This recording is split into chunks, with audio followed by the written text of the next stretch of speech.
Dear listeners, it's hard to hit a moving target, and especially so when the target is moving this fast. We recorded this episode while Kabul was still standing. It has since fallen to the Taliban. Nevertheless, we think the material still holds up really well. We hope you find our arguments useful as you work through your own thoughts at this incredibly raw moment. If you're not yet a paid member, now is a great time to subscribe. You'll get access to our paywalled Friday essays as well as to special member-only episodes with guests like Glenn Greenwald, Ross Douthat, and Mustafa Akyol. If you'd like to become a member, visit wisdomofcrowds.live/subscribe. On with the show. We should. Yeah, but before we get started, maybe we should just decide like what we want to focus on. I was going to say let's just start with Afghanistan, see where that takes us. I mean, I think there's plenty to talk about there. Okay. And you have strong views about that. Well, I mean, I think that well, I've always been more struck about the fact that you don't have strong views about Afghanistan, given that. Well, maybe I do now. Well, maybe you do now, exactly. So that's something to talk about. Afghanistan to me, as a place that I've never visited, is one of these places I think I've mentioned before on the podcast. Through weird circumstances, I ended up reading a lot about Afghanistan as a teenager and sort of became obsessed with it. So when all this sort of started happening, maybe I followed it more than I would any other important conflict for America for a while. And so, and yet at the same time, it seemed to me that the whole sort of nation building thing there has been semi-insane. And I think, I've tried to engage you on Afghanistan, and you've always kind of said, well, it's Afghanistan. I take an exception to nation building in Afghanistan, or at least like my thoughts about nation building don't not apply to Afghanistan. I don't know what you'd say. What would you say? Well, I don't really think that I'm a big promoter of nation building per se. I mean, that isn't something I argue a lot, in part because I realize now that it's unrealistic and has been for quite some time. So I never really, even like 10 years ago or 12 years ago, I mean, I guess I'm still in a sort of neocon phase, at least according to some people. But back when I was, more sympathetic to aspects of the Bush administration's freedom agenda, and I joke sometimes, as listeners might know, that my ideal foreign policy is George W. Bush minus the Iraq War. And then, of course, the question after that is it possible to really conceive of Bush's foreign policy outside something as central as the blunder of the invasion and occupation of Iraq? So I never, because I opposed the Iraq War quite strongly, and that's how I sort of had my political coming of age through my opposition to the war and participating in the anti-war movement, especially on campus when I was at Georgetown, and organizing really around that. And old-time listeners might remember the vivid stories of the die-in that Yes. I helped organize, where a die-in is basically when you have like 50 people laying down on the ground as if they're dead. And then you have someone who kind of uses that very, stark image to like pass around pamphlets and talk to people and quote unquote spread awareness. So I there was this one die-in that I thought was quite successful, where we laid down in the main sort of square at Georgetown University. And anyway, but this is just all to say that because my relationship with the Iraq War is different than people might think. I mean, sometimes people assume that I supported the Iraq War or was sympathetic to it. And that's not the case. So I was never invested in this idea that we had to stay in Iraq and make it work, and build this state. Although I did have criticisms of how the withdrawal was done under the Obama administration. But, I think at that point, there was only so much that could be done, and it couldn't really be salvaged. I think Afghanistan, I haven't really, I mean, I've written about governance in Afghanistan, and how the Taliban provide sometimes what seems to be a better, at least from the standpoint of locals in Afghanistan in some parts of the country. The Taliban is brutal and provides this kind of rough justice, to put it mildly. But they, for people who are concerned about crime and basic stability and reducing corruption, which is a big problem with the central government and the associated warlords, that some people will look to the Taliban as at least providing a way to adjudicate local disputes in a somewhat fair way, and that the Taliban provides basic services more effectively and in a less corrupt manner than the alternative. So if your baseline is really low, and if you're comparing um, the brutal quote unquote justice of the Taliban to, say, absolute chaos or competing warlords or a completely feckless and corrupt central government, then some Afghan citizens, whether we like it or not, are going to lean towards the Taliban, even if they disagree completely with the Taliban's extremist ideology. So I think from that standpoint, I have thought a lot about the governance question. And it is hard to make these basically artificial governments better at governing. They just seem to really struggle to do that. Not even just well, it would just have to be good enough or even okay or mildly satisfactory. And the central government in Afghanistan has failed repeatedly at improving their own quality of governance. I don't know if there's much that the US could have done about that. So my position right now, well, before I go into my position, how about this? Before I bias you, or well, I guess you're about to bias me with your opinion, but I sort of know what it is. Well, how do you feel about the current withdrawal? Because you've been vocal about it, and you've been, on Twitter saying that you're aghast at how disastrous the withdrawal is being conducted now. Well, yeah, I mean, we can pick at that a little bit. Let me just return to one Yeah, thing, because I do want to talk about the governance and legitimacy and stuff like that. I think that's really interesting and important. I've seen people are making that case. I think it was Aris Rusinos actually had yeah, a tweet thread saying that the biggest defeat for NATO will be if Taliban 2.0 comes out and is actually more broadly legitimate than what we spent 20 years putting up right now. I think that's a really interesting point. yeah. uh, Potential, and flies in the face of conceptions of legitimacy, because if it's broadly perceived as legitimate yet is infringing on what we very broadly construe as core human rights values, well, that's a tough thing I think is also worth picking apart. But just you've mentioned before this idea of you're a fan of George W. Bush minus the Iraq War, but also, I guess, minus the Afghanistan war. So, I mean, you like the freedom agenda about, like, rhetorically supporting democracy, but not really actually state building. I mean, I just want to push you on that, because I think that's an interesting wrinkle, maybe. Or maybe it's not. Maybe you can explain it away No, pretty easily. no, I think it is. So when I think about how to do democracy promotion, the countries that I'm most concerned with are not really failed states. They're Yeah. states that have some basic capacity from the central government. And because they have a central government, we have an interlocutor that we can pressure effectively, I would argue, if we can use our aid as leverage. And we talked about that, Yeah. the bonus episode last week on Tunisia, as being one example of that. Tunisia is not a failed state. There is a monopoly on the use of force on the part of the central government.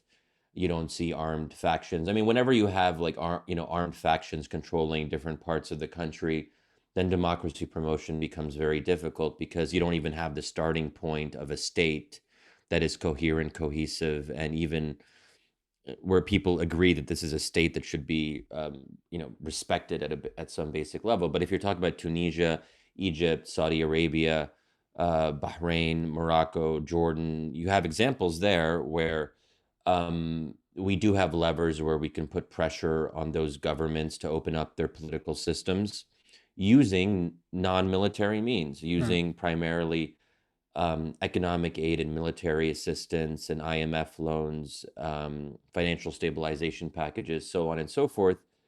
to say, hey, if you want certain things from us, then we want, we would expect you to make progress on X, Y, and Z. So that's always been traditionally how what I focus on. And that's why Iraq and Afghanistan have never really fit in that conception. And I don't, that's why it's harder for me to really develop strong opinions about, and this is where I'm just more realistic, and perhaps I have more of a sense of the tragic in this regard, that there was never going to be a lot we could do in Afghanistan to make it what we wanted it to be. That said, I do think there are basic things that we could have done just in the past couple of years as it relates to Afghanistan, where we could have refused to sign any deal with the Taliban that wasn't contingent on an intra-Afghan peace agreement. The idea that we could have our own separate peace with the Taliban, which was basically don't attack our soldiers, leave us alone, make sure Al Qaeda doesn't revive itself in Afghanistan, in the territory that the Taliban controls, and we will withdraw, and that's it. And then in that agreement, there was an item. There's one item, I think it's like item number 4 or something, where it says that peace among Afghan factions, i.e., Taliban and the Afghan government, will be dealt with in a dialogue process later. Basically, it sort of postpones it until some later point, and it gestures towards doing that and taking it seriously, but there's no guarantee. So the fact that Trump signed this deal with the Taliban, in my view, is one in a very long list of original sins, one on top of the other over the past 20 years, where just basic mistakes were made in terms of how we viewed the Taliban's role. I've always been, it's not something that I've been very vocal about, but when I have talked about it occasionally, I don't think that the Taliban can be eliminated. It has a support base in different parts of the country. And this idea that we could erase the Taliban was always going to be a pipe dream. So the solution, from my perspective, was um, if U.S. forces and the Afghan government are confident and strong, that's when they could use their leverage to actually extract concessions from the Taliban. Where I think right now we have the opposite, where because the Taliban is in a much stronger position than they were 5 or 6 years ago, that they're the ones who really can dominate the terms of the agreement. And so we lost several opportunities when the US was in a much stronger position anywhere from 12 years ago onwards. And it's been discussed for a long time. Oh, peace with Taliban elements, so on and so forth. How can there be a power sharing agreement? I don't know. I don't think we were as serious about that as we could have been. And we only got more serious about it in recent years towards the end of the Obama administration than during the Trump administration. And then ultimately, this was a very shitty deal where we basically didn't ask much at all from the Taliban when it came to actually sharing power with the very central Afghan government that we've been ostensibly supporting for the last 20 years. I mean, that to me is it's just really bonkers. And because it was in the Trump era and people were so focused on domestic politics and everything was tainted by the presence of Trump, I don't think there was actually any serious conversation about the Trump Taliban peace deal. It was seen as like a little bit, oh, that's interesting that Trump is doing this. Some of the forever war, I mean, people who were very critical of the so-called forever wars saw that in a positive light. I think that the basic instinct was a good one, that we have to find ways to roll back our involvement in Afghanistan, and there has to be some kind of agreement with the Taliban. But the terms of the agreement, I think, the substance of the terms of the agreement were the real problem, not the idea of wanting to have an agreement in the first place. So I do actually. I think what we really need to do, and maybe we can even line it up for next week or the week after. We need to have our friend Jen Mortazashvili on, Yeah. who really, she's a legit expert on Afghanistan, and I spent a lot of time on the ground doing field work, and really has a sense for how the society functions and the textures of it. And again, has been following it, the ins and outs of this war. I think on a very daily basis for years. So I'm as I think of my answer to you here, or at least formulating some of my thoughts, I'm I'm making myself keenly aware of exactly where my blind spots are. I guess I'd say the following. The thing that has struck me, of course, is that the withdrawal didn't really start with Trump. Obama wanted out too. He just got rolled by the generals. And the really interesting thing um, about Trump was that he actually told his generals to go fuck themselves and said, no, we're doing it anyway. Now, you may say that that's a kind of sin there as well, but what we really are seeing is not something that started with Trump, but something that started with Obama, a desire to wrap this thing up. And if anything, we have now three presidents in a row who have been determined to do it. Biden took what Trump had managed to do by rolling the generals and just basically went at it a second time. If Jen were on, and hopefully we can talk to her more about the dynamics of how this has worked out recently. But the reality is that the Taliban onslaught didn't start with basically with Trump signing the deal. I mean, they've been rolling capitals for a while. The Afghan National Army has been getting rolled for a while, and so I also just think back to when I was really paying attention to it was when Holbrooke was had the so-called AFPAC portfolio, if you remember. Yeah. And the nasty thing, and the reason why it was called AFPAC was because I mean, I think it was oftentimes overstated, and there was a lot of pushback at the whole terminology of AFPAC. They said, it's not fair. But the fact is that Pakistan played a very strong role. It was something that Holbrooke himself was unable to really square the circle around that, about how to deal with the problem. And the problem isn't one of, I think, being able to exert the right kind of leverage on the Taliban, because I think that's not something that we were not cognizant of, that we needed to get to a place where we could do it. It's that the role or the mentality of the Taliban and a lot of the Pashtun tribes and even more broadly, I think the attitude of a lot of Afghans has always been that foreigners are a passing thing. And when you're trying to negotiate something like this, if your interlocutor says you have been here for 20 years, at best you'll be here another 10, at best, we'll be here forever. When you have that kind of mentality, then when they say we will wait out, it's been 20 years, another 10 years is nothing to us, I'm not sure that you can really overcome that by crushing something on the ground. And the flip side of it is that it was always impossible to inflict the kind of blow that you would on Taliban forces when they always had the fallback position of falling back into the Northwest Frontier Province and the other sort of tribal territories bordering Afghanistan, that even in Pakistan, which we, would even send drones in. Obama was doing that, but it never was possible to actually turn the tide there. So I don't know, I hear you when you say about, should have negotiated from position of strength, power sharing is the ideal, all of that. I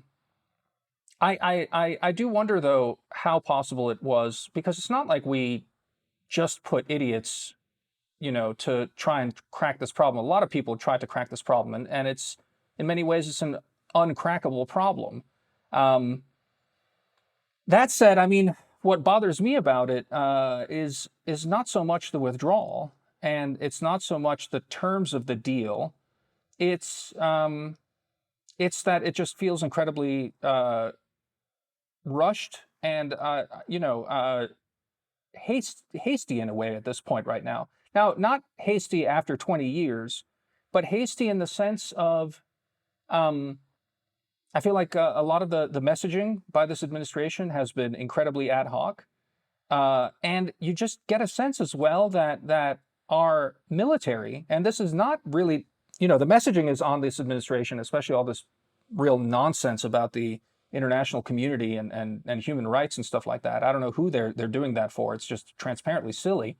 But the other part of it is that it seems that our armed services have been completely taken off guard. It seemed like they counted on the fact that Trump was unrollable, but that they could roll a Democrat, and they were surprised that Biden doubled down on Trump's thing. So there just doesn't Yeah. seem that there was a lot of preparation on this, and that is really scandalous to me. It's just it speaks ill on the one hand that our messaging is so out of touch and trying to like hint at some kind of values. I'm not sure, like I said, exactly who they think they're talking to. So we look really stupid on that level, and the hastiness of the actual withdrawal, which again I would blame on our permanent, general class and their mentality on this, also reflects really poorly on us institutionally. We look like shit, and that's I guess the core of my problem with this. Yeah, yeah. And I think Biden has been incredibly stubborn on this. And you've written about this in the past where you basically have said that Biden doesn't seem to care about Afghanistan, which I think is more or less accurate. But the fact that there doesn't seem to be any reconsideration of the approach or slowing down the withdrawal. I mean, there's also, I think, some obvious things like this is the so-called fighting season in Afghanistan. Yeah. The Taliban always does this every summer where they have these offensives, and then it usually cools down a little bit in the winter months. Um, but in any case, uh, there was technically a deadline to withdraw, but they were already beyond that anyway. So adding a month or two, wouldn't have been the end of the world. And there was ways to actually kind of slow it down to at least have more preparation. And it seems the Afghan forces themselves have been caught by surprise at just the speed that everything is going. But Biden just seems to have very little sympathy.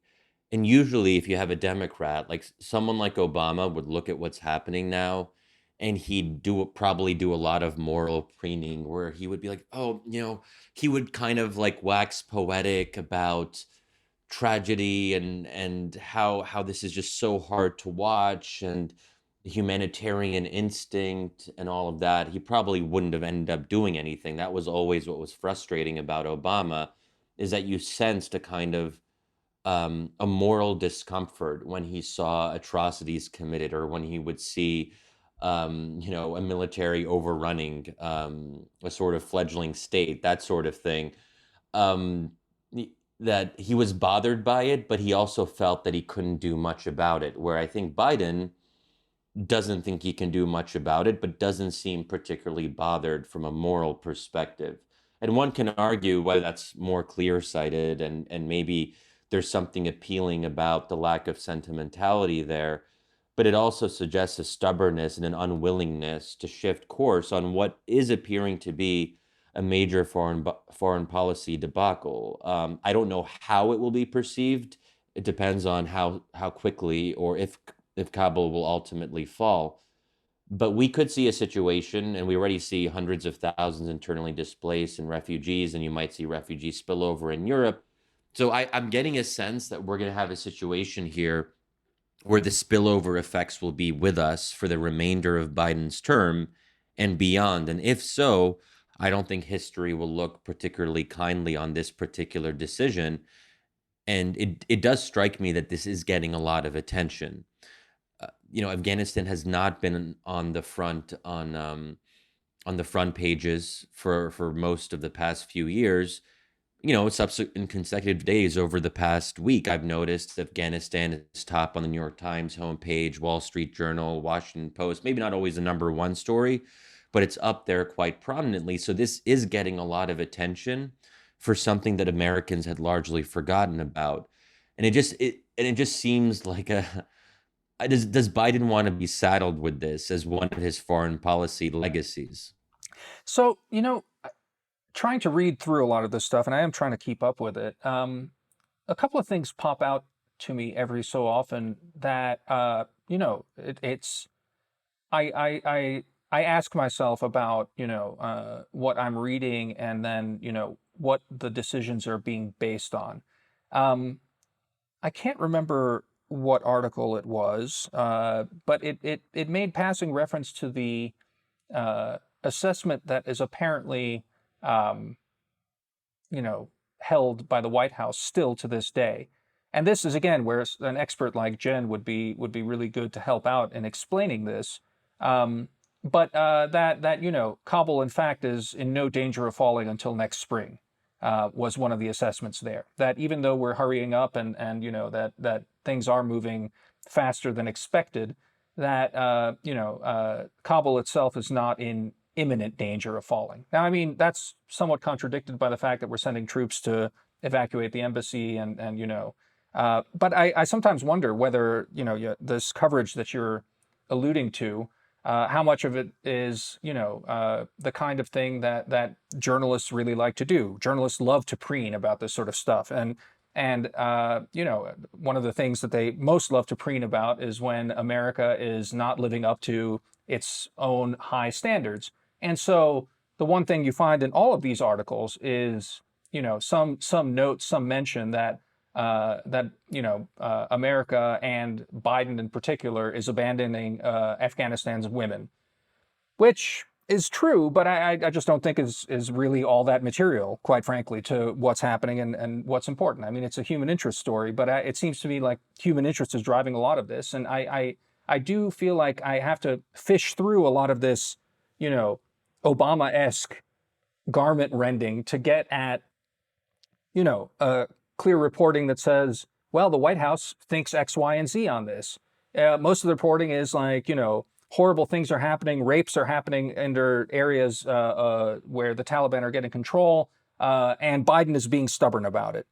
I don't know. I don't feel like the media is really, covering itself in glory.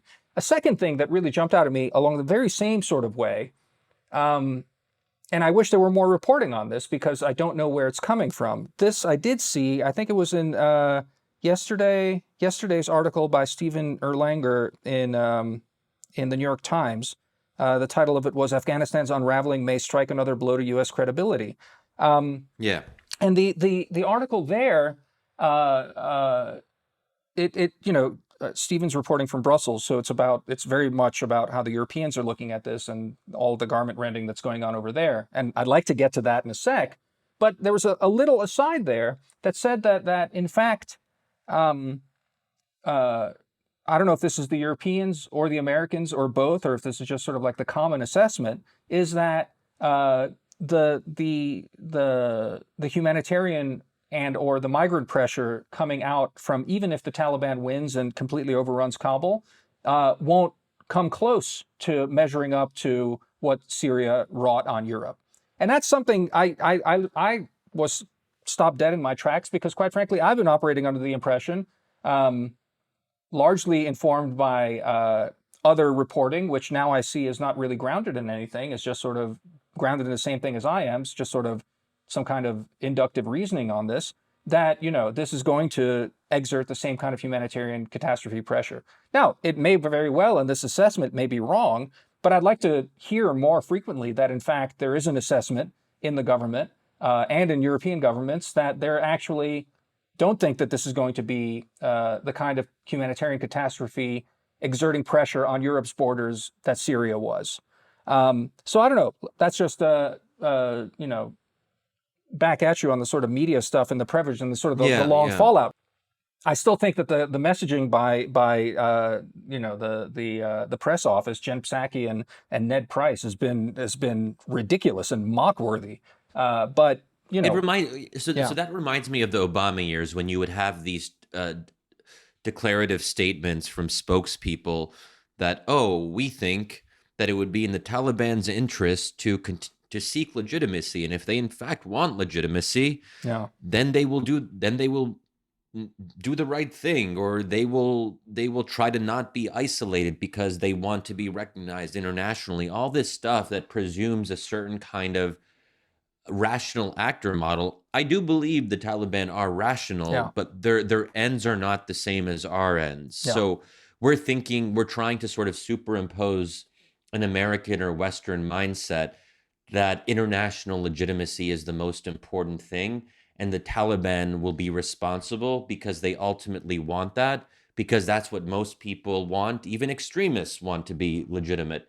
It was a similar thing that when Russia invaded Syria Yeah. in September 2015, Obama would say things like, well, the Russians will learn their error because they will end up in a quagmire and they will understand that the responsible thing to do is to get out of Syria and play a constructive role. Like it's a very odd way of thinking. It's kind of like they're playing the role of analyst, but it's bad analyst. Yeah. So, and it's also odd for people who are very powerful to act like they're think tankers. And that's often been one of my complaints about Barack Obama is that oftentimes he talks and writes as if he works at Brookings, except he is the most powerful or was the most powerful man in the world. And this is where I think there's a bigger point though here I want to get at. I'd be curious what you think on credibility. And I go back and forth on this. I don't like really emphasizing the credibility argument. It's very hard to measure how other people perceive America's credibility. And it's been shot so many times over the last 20 years. I mean, already people doubt our commitments. Already people doubt whether our rhetoric actually reflects anything real when push comes to shove. So I wonder how much worse it can actually get. We're seen as fair weather friends. We're seen as people who lose interest in foreign adventures that we get into, and maybe we should lose interest from a democratic standpoint. But and neocons, I think, I saw Fred Kagan made this argument in the Times the other day where he really emphasized credibility and living up to our word and stuff like that. He emphasized other things as well, and I thought he had some good points about like not it's very basic, like not doing a very hasty withdrawal, but the credibility part. I wondered at the same time, I'm starting to get a little bit more persuaded by the argument that our friend Ben Haddad has sometimes alluded to on Twitter that we could have kept 2,500 troops for a few more years. I don't love that argument because it in some sense requires bypassing public opinion. We know the American public doesn't have any stomach for a longer term engagement. At the same time, though, there are longer term engagements in places like Korea and Germany where we have had troops, a much larger number of troops stationed for decades upon decades. That's different because those aren't active combat situations. There aren't wars happening in Germany or North Korea, at least for the time being on North and South Korea. So it's a little bit different in terms of what the role of American troops is in different theaters. But but this argument that it is a pretty low cost engagement to have 2,000 to 3,000 troops for the foreseeable future. If it turns out that that small number of troops is so decisive in terms of keeping the Afghan government alive and surviving, the argument goes both ways. Someone might say, well, if the Afghan government is so weak that when you remove 2,000 American troops, it immediately falls, and that shows you that you're supporting something which is just so pathetic. On the other hand, the more positive view gloss on that is if that's all it takes to keep the government alive and to keep the Taliban from overrunning the 2 or 3 major cities, including Kabul, then maybe it's worth doing because it's not too hard for the US to do that for a few more years. And maybe then there could be at least a little bit more progress on the political front, so on and so forth. So I am becoming a little bit more sympathetic to the idea that is it the worst thing in the world um, to keep 2,000 troops stationed for the foreseeable future? But I mean, well, a couple of things. Again, I feel like a lot of this is shootings from the hip. I look forward to talking to Jen about this more. But my understanding is that with 2,500 troops, the Taliban were actually making all sorts of progress in all of these regional capitals. And this gets, again, back to the But question not of this. Kabul. I'm just Well, saying but Kabul it Kabul means that hasn't fallen. But that's exactly the point. Kabul hasn't fallen, and it may very well be that the assessment remains that it's not that likely to fall anytime soon. Now, I mean, there's a lot of panic in the press right now about this sort of stuff, about the imminent fall of Kabul, and it could be that Kabul falls by mid-September. I don't know. In which case, I hope some serious questions are asked about how the assessment was quite so wrong. But even if it falls faster than expected, I'm not sure that that 2,500 troops would have necessarily kept it in place. I mean, I guess that's part of the No, but other. the argument is that it was doing precisely that. The number Well, of troops has been very small for the past year, really. and in And the past year, in the the past, Taliban only started making gains in the last couple months as we were moving towards full withdrawal. So I yes, a small number of troops makes a big I think difference. that's wrong, though. That the Taliban gains. I mean, this is what I've just in talking to Jen, is that the Taliban has been making steady gains for not after Biden made the announcement that they started rolling. That in fact, yeah. Look, I mean, certainly a symbolic sort of set of troops there that act as a tripwire perhaps would lead to the Taliban feeling that they need to be more careful and less aggressive in sort of making progress in a lot of this stuff.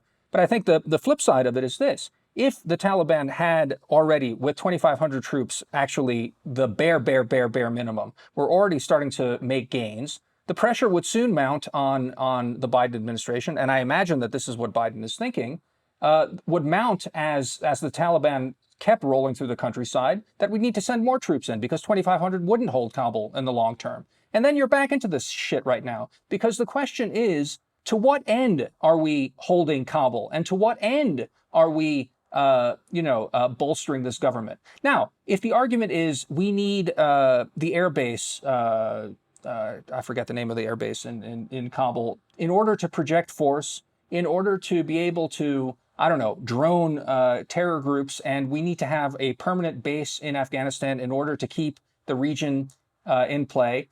Okay, let's talk about that. Let's have that argument. If the argument is we need to, keep a foot in Afghanistan for the immediate term because to keep pressure on Iran, and that has geostrategic implications for everything we're doing in the Middle East. Okay, well, let's talk about that as well in those terms. In this idea that we need to hold up a decent government, that we have spent a lot of time and money, in Kabul because it's the right thing to do, and credibility writ large, and no one will trust us. I just don't buy that. It's just lazy bullshit argument. I'm interested in talking about things strategically, and I'll always think through that if people want to talk to me about like pressure on Iran, pressure on China. But at the same time, it seems to me that China and Russia both have a lot more to lose with the Taliban in power and need to negotiate with a bunch of fanatics, whereas it doesn't really fuck us at all. But you know what I'm saying? Like, basically, but the goal isn't just keeping a decent. First of all, it's not even a particularly decent government. Sure. It's what's the goal? It's to have more time to push for a political settlement between Afghan factions. But Shadi, I thought I tried to argue against that earlier, in the sense that like this is something Holbrooke was trying to do, and I don't see the answer coming from we have a minimum number of troops and therefore not a lot of leverage, and with 2,500 troops we're going to increase our leverage over the next 5 years to break the Taliban to power share. If the Taliban clearly see that with 2,500 troops, we're already out. We're already not committing to it. So we're going to surge troops in to get the Taliban to do it? For how long and how credible is a surge there going to be if the Taliban are thinking in another 20 years and they don't give a fuck? Well, this goes back to last year's so-called peace agreement. We shouldn't have signed the peace agreement.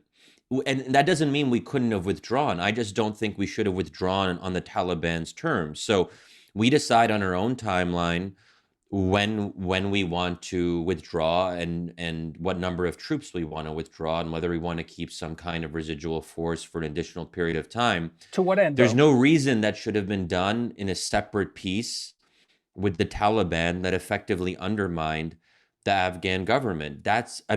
Before Trump signed that deal, that's when we had still considerable leverage. Once you sign that deal with the Taliban, all leverage is lost. So I take your point that, this is deck chairs on the Titanic in the last year or so, and there are modifications that could have made certain things better, but there was no good solution over the course of the last year. That's why I think we have to go back to the Trump deal. And if that had never happened, I think we'd be potentially having a different conversation now.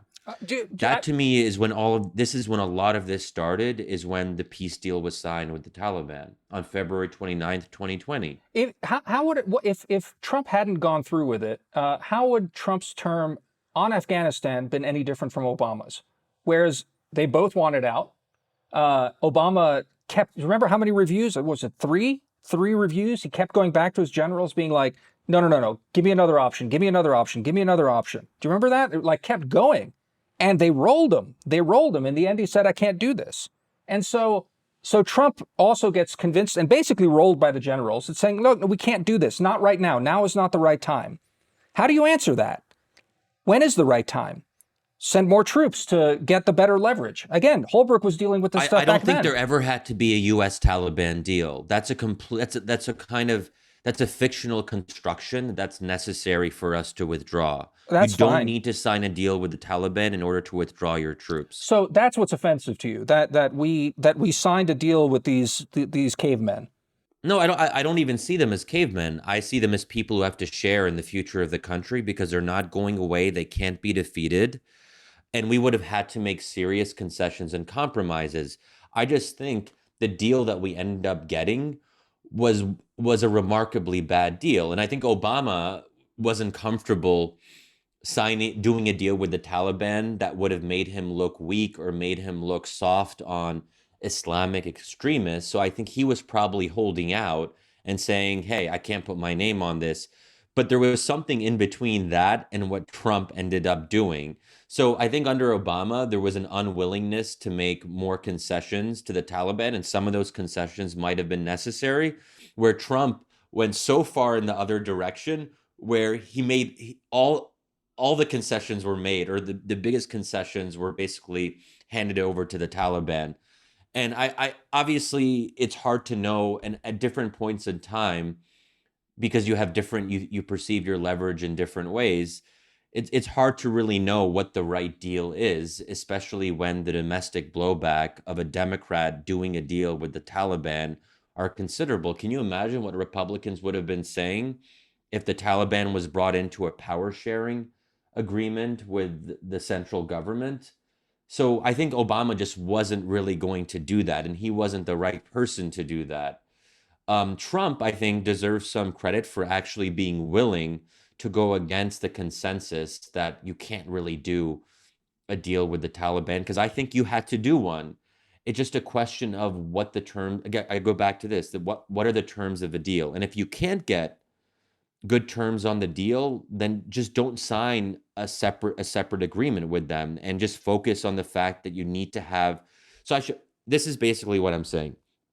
We say to the Taliban, we are willing to sign a withdrawal agreement with you, but only if we have some kind of permanent ceasefire, maybe not a comprehensive settlement, but a peace settlement on paper where you directly negotiate with the Afghan government. The remarkable thing is that in the agreement that we did with the Taliban, the Afghan government was not even a party to that. They weren't even in the room. Of course, but look, okay, a couple of things. Do you think the Taliban are trustworthy on that sort of thing? Do you think, or I mean, do you put any credit in my assertion, which is that the Taliban are just waiting for us to leave, and it could be in 10 years from now. They don't care. That they literally don't care. That their goal is to basically win. Now, you know, if that's the case, fine. You don't sign a deal with the Taliban, but still start withdrawing, and then you know do a more sort of managed thing. Look, again, Zal Khalilzad, who was negotiating the deal with the Taliban, is nobody's fool. The guy understands pretty well, and I would say he understood, which is what I think in a Twitter exchange with you I alluded to as well, that the problem with having the Afghan government at the table with the Taliban is that they knew that, you know, all they had to do was veto all the time, and then America would have to be there all the time. So basically, the reason Khalilzad actually dealt with the Taliban directly is to try and signal as clearly as possible to the Afghan government that, in fact, they don't get to choose when and on what time we leave, because that is what they were doing this whole time. And basically, you know, to have them start thinking seriously, because a client like that government in Afghanistan does not think realistically if they believe that they have, you know, the United States, that the United States has their back. And this is one of those things is, we talk about, we can, as we wind this up, we can talk about credibility and stuff like that. But that credibility is a nasty little thing for a superpower, because any little pissant client uses the credibility card to basically keep a country like the United States engaged in a war that it really has no business fighting for as long as this game goes on. So I think, in a lot of ways, I don't think that like, it's not that Trump was negotiating with the Taliban. He had probably one of the most experienced people trying to get America out. He had like strict... Yeah, but Trump's priorities were clear, and Khalilzad reflected that Trump wanted to get out. He didn't actually care about a power sharing arrangement between the Taliban and President Ghani. And what if the Taliban don't care about anything they'd signed and had no intention of actually following through on a power sharing agreement with Ghani? Okay, so it's signed, and then presumably there would be some clauses to the effect that if the Taliban reneges on its commitments as stated in the peace agreement, then the U.S. reserves the right to, or would have the option of engaging militarily if the Taliban violates the peace agreement. But the United States retains that ability to do that already. Basically, all that does is, in fact... No, we don't, not now. Wait, what, like, who's going to stop Biden from going in there right now and bombing the Taliban? A violation of what? It would be a violation of the Trump Taliban deal of 20. No, it would be. But who cares? That's the whole. I mean, seriously. Well, apparently Biden cares. No. I mean, Biden is actually respecting the Trump Taliban deal. I'm going to bet that, like, if we start seeing footage of rape in the streets of Kabul, that even Biden will crack and will send in and tear up this deal. Come on, let's not talk about deals like they matter. They don't. They really don't. I mean, this is preposterous talk. Like, really, it is. Like, I have no real patience for this talk of like international law and treaties and stuff like that. You don't think deals matter, Damir? I really ultimately don't. I mean, and this is what it really comes down to when you talk about credibility. I mean, this gets back to a point that I wanted to sort of wrap up on, because I thought it was really good what you were saying about Obama being a professor and or a think tanker. I'd spin it slightly differently, because I've been spent now like a month and change being here in Europe and dealing with a lot of this Western Balkan stuff, and moreover just looking at marinating more in how Europeans approach a lot of this stuff. And it's the real trap of this like liberal world order thinking, that in fact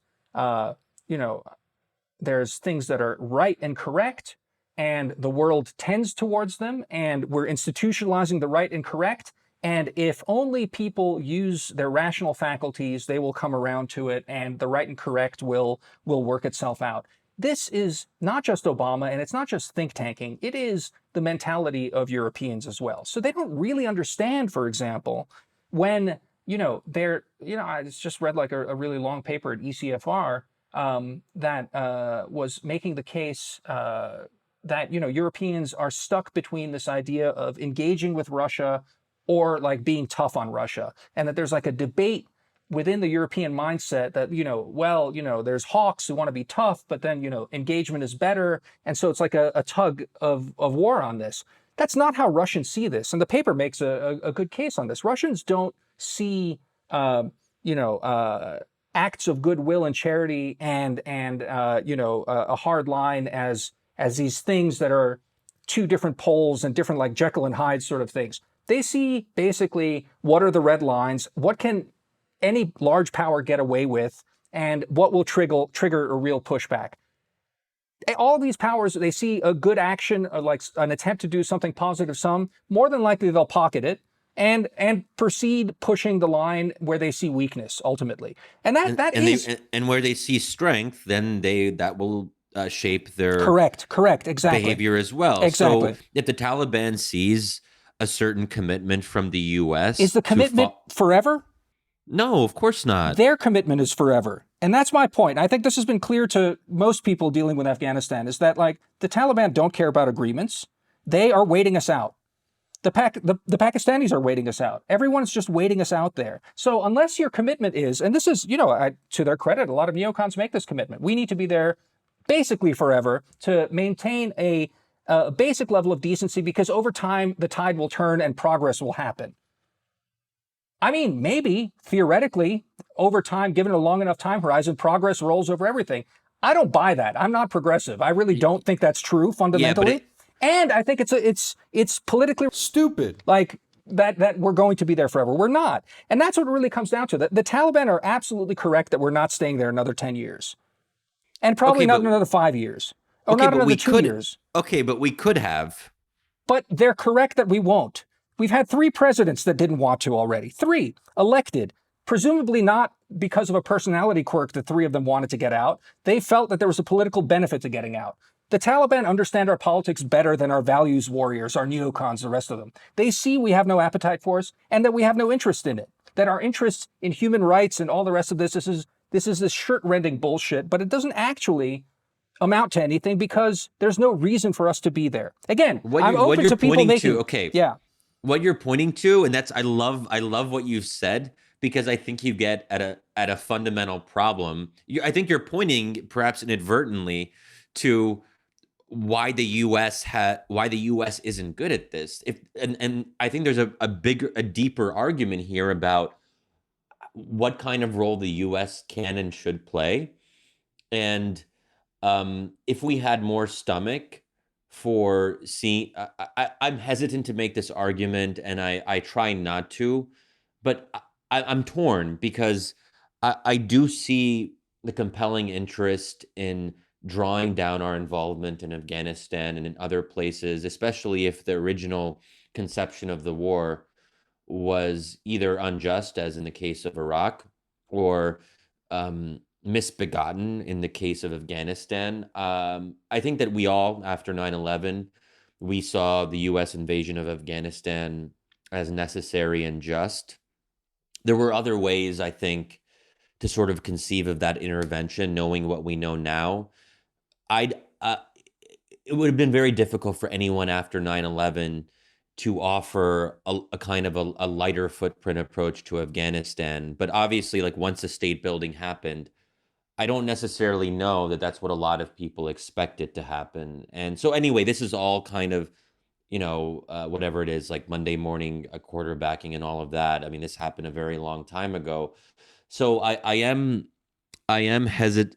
I mean, I don't want to extend wars that were fundamentally flawed at their conception. At the same time, if the war has been going on for 10 or 15 years or 20 years, I don't think the answer is to say, well, Obama wanted to get out, Trump wanted to get out, now we can finally do it. Maybe it is worth talking about, like, what a longer term, I don't know. It's just very hard to figure out what it would look like, considering we made so many mistakes along the way. And maybe at some point you have to say, it's too little too late. There's not a lot more we can do. But I just don't like this idea of a binary choice between let's get out now, which is the Obama sort of Trump Biden option, and the neocon option, which is let's stay there forever. I'm not willing to believe that those are the 2 options that we have, and we have to choose between those 2 options. No, look, that's all fine. Here's, I guess, where I think we can find a middle ground where we can agree. What I find illegitimate is this idea that we need to stay there because commitment, because credibility, because it's the right thing to do, because we've made promises, because we need to ensure a decent future for the people of Afghanistan. I think those are all spurious arguments. If you can make a better argument to me for we need to have a forward presence there in order to deter terrorism, I mean, okay, let's talk about that. Let's talk about what kind of presence we need. If we want to talk about we need a forward presence to, I don't know, deter China and Russia, let's talk about the specifics of that, how true that is. And like I said, Iran, Middle East, knock-on effects. Okay, let's talk about that. But let's talk about it specifically that way and sideline a lot of this stuff about, like, warm and fuzzies, this is not who we are, all this kind of stuff. Because that's bad and nonsense, basically. Because it's not true. Am I making those? I don't think that I use that language. Well, kind of you are, though, in the sense of just like you haven't made a case for why we should be there, apart from another 5 years might change the balance and then we could negotiate a better deal. I don't even think we need a deal. again, I reject the concept of a better deal. Like Yeah. it doesn't matter to me. So I think you're still drawn by this idea of like this is not who we are on some level. Look, I don't have the courage of my convictions on this. I'm kind of ambivalent, and I'm just not willing to make the argument that I could make. And I'm like debating like how far. I just my heart's not in it, and I just don't want to be. It just um it. I also don't want to discredit the democracy promotion folks, Mm-hmm. and if we democracy promotion people are making arguments about staying for years and years and years in Afghanistan, I just don't want to be part of me. Like, I don't want to be tainted by that. This is not, it's not, it hasn't been my fight. I don't mean Afghanistan. I mean the kind of fight of insisting that we have to make Afghanistan work and stay there for the next 20 years. Like that's never been my camp.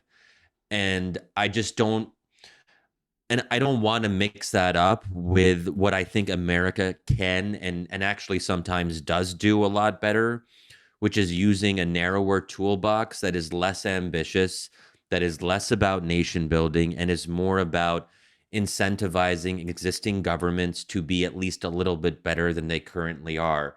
And I've always been attacked as being, oh, well, Shadi, you talk about economic aid, military leverage, that kind of thing, and that's all peaceful. You're not actually invading other countries.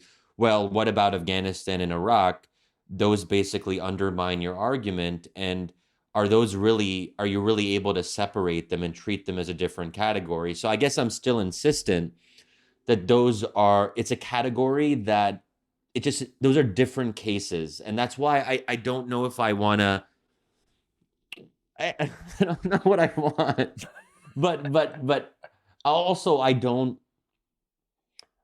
like making kind of realist arguments about projection of power and a forward strategy against China, and we should have a base there because America has to be a player in the region, so on and so forth. I mean, that to me, that's because I am still at some level a human rights and democracy a person, kind of going to a bare bones realist argument as a way to make my case when I still do have human rights motivations and I don't want to see Kabul overrun.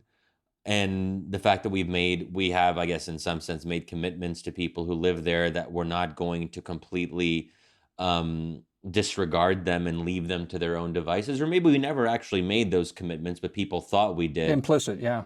Implicit. So maybe I just have to think through my position a little bit more, and maybe it's also fine to just be a little bit ambivalent. And I think a lot of people are ambivalent. They're torn in these two directions because we don't want to do forever wars. And I did have sympathy with the Quincy Institute folks about this, that this permanent war footing is not good for our country. It's contrary to what Americans want and what they've been asking for.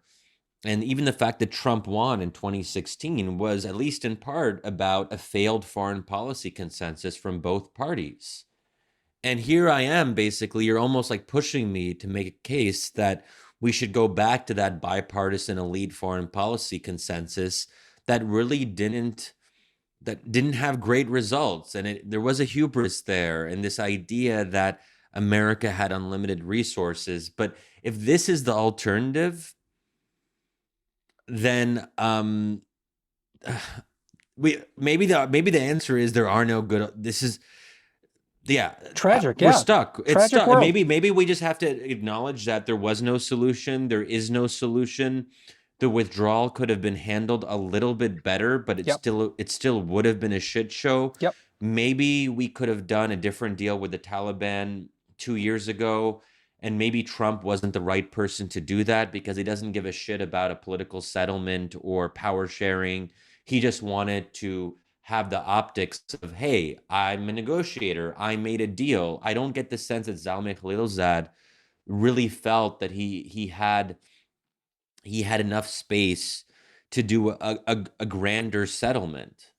Um, I don't know. One of my friends was at state in Afghanistan while a lot of this was going on, and I do know that Khalilzad's team operated completely in a separate bubble, and basically state was left to manage relations with the Afghan government, but actually they themselves didn't know what Khalilzad was up to.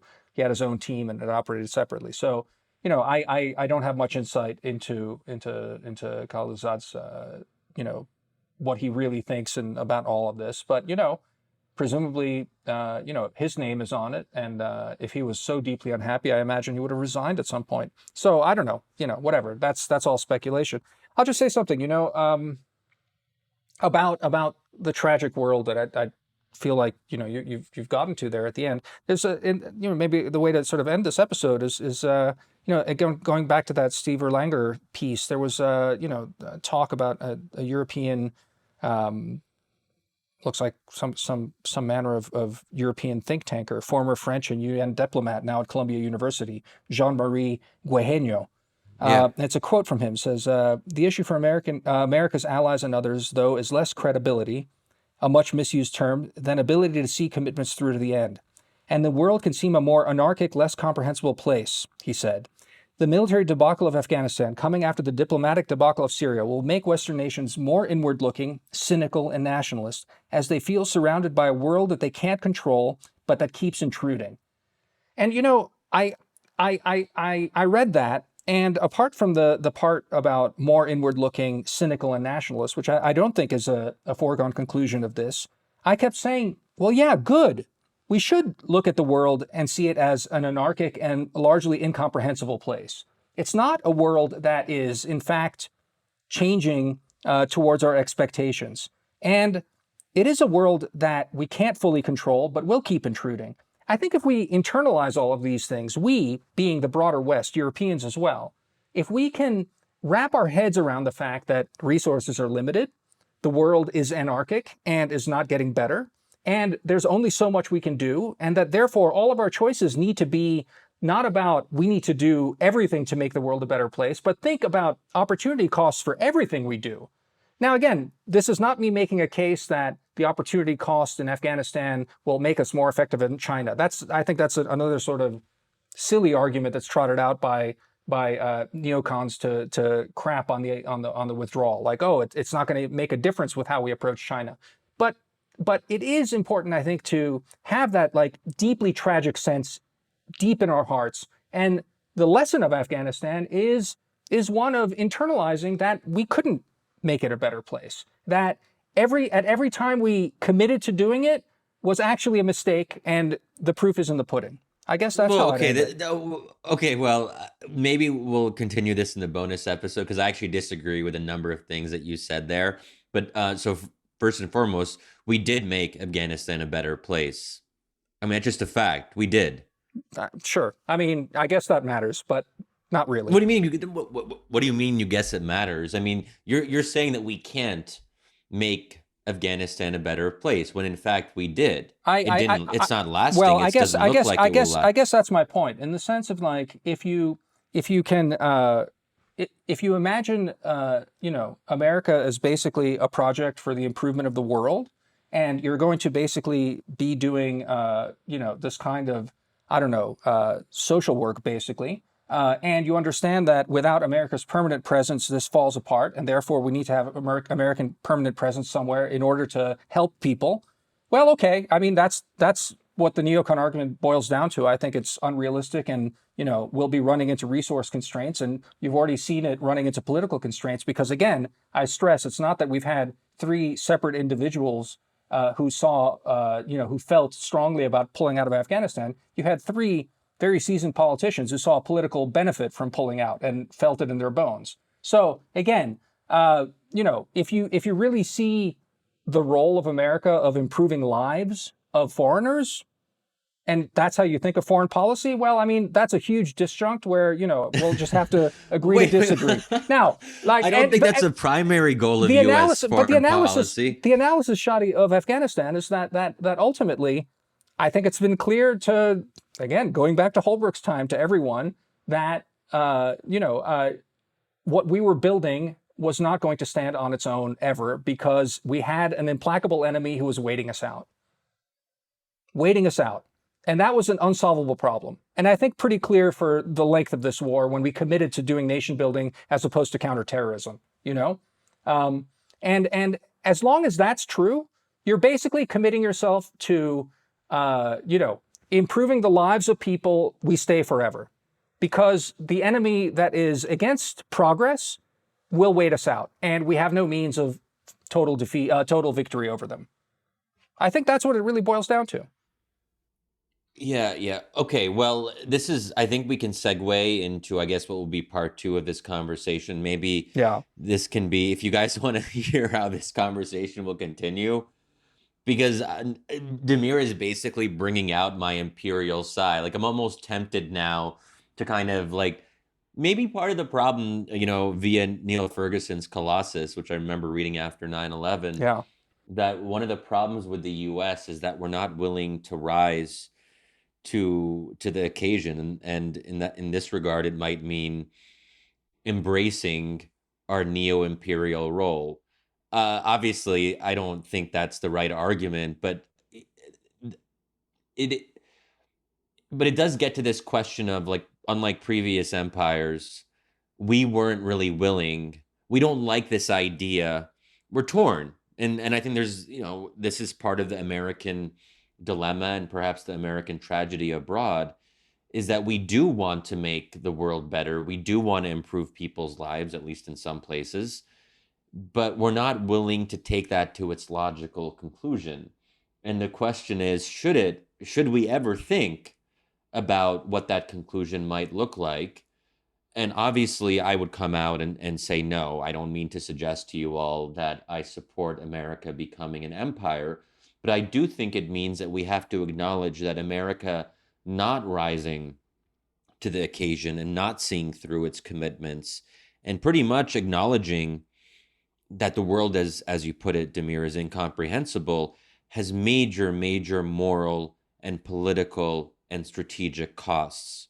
So the opposite of the imperial approach, or the alternative to the imperial approach, is also not a good one. And maybe we just have to accept that. But anyway, if you guys want to listen to the continuation of our conversation, please do consider subscribing and becoming a member for a few dollars a month. And you can do that by going to wisdomofcrowds.live/subscribe.